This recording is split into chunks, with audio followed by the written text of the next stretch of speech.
po, ako nga pala po si Pyaktong Cobra. Meron po ako natanggap na tawag na sina Aling Melda. Ngayon po, meron po daw siyang nakita ng ahas na pag-alagala po dito. Ngayon po na ayaw po sumama dahil po sa sobrang takot niya sa ahas na nakita niya. Dito po daw siya dumaan dito po. Gagawin ko po lahat na makakaya ko kung makahanap ko kasi po open area po kasi ito eh. Pero itatry ko po na hanapin po siya.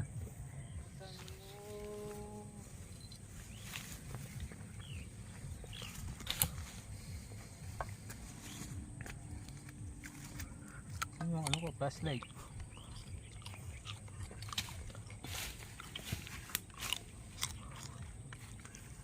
Pumupunta po dito tapos nakita nyo po gumal dito. Ngayon pong bumalik po. Ngayon po na meron po akong natanggap na telegrama na message po sa akin na Pyaktong Cobra. Yun po, agad-agad po pinuntahan ko.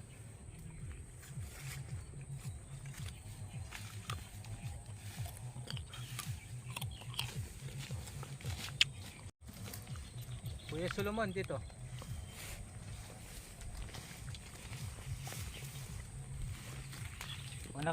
O nakabota ka no? Sige.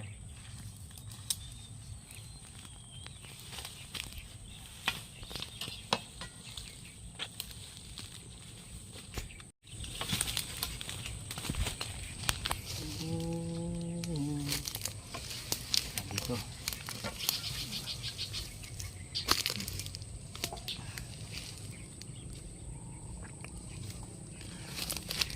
Dito Kuya Solomon.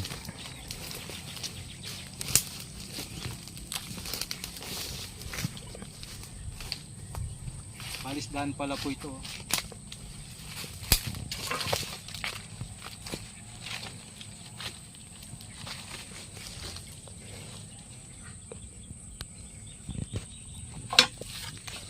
Wala rin dito.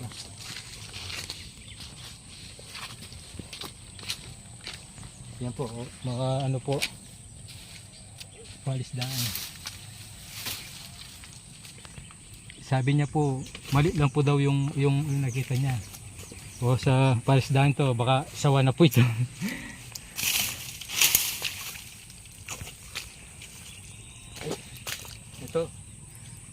Ito Kuya Solomon.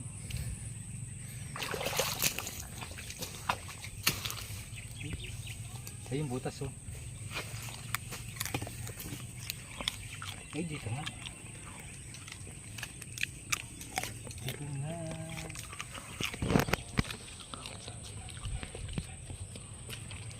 Ito po, meron po ako nakitang butas dito. Hanapin ko po.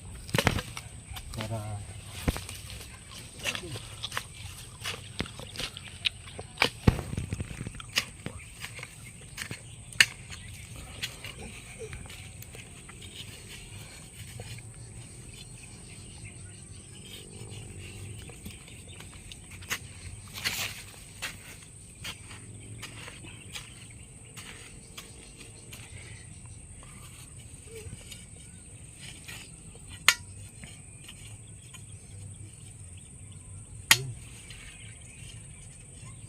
ay.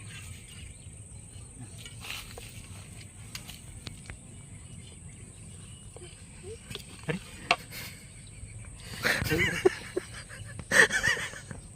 Isa po siyang cobra. Sige. Nautog pa ako dito.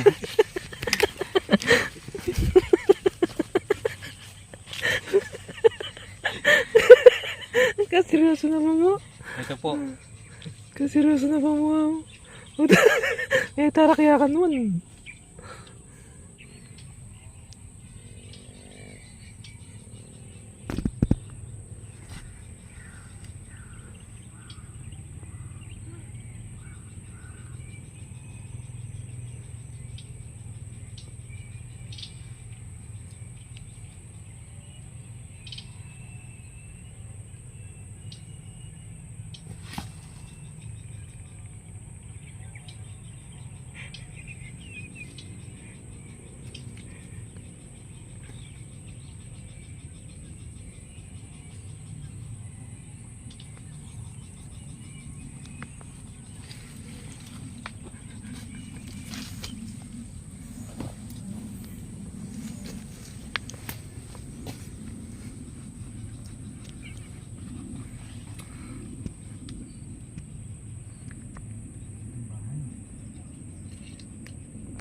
po, wala na po.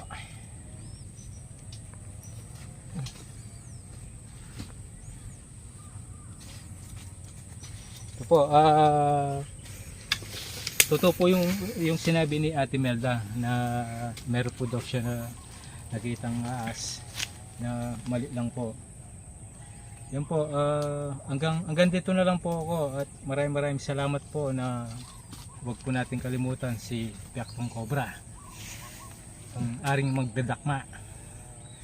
At pag-i-subscribe na lang po at pag-i-follow na lang po sa Facebook and maraming po salamat na hanggang dito na lang po ang tinignan ko na po hanggang doon tinignan ko na po.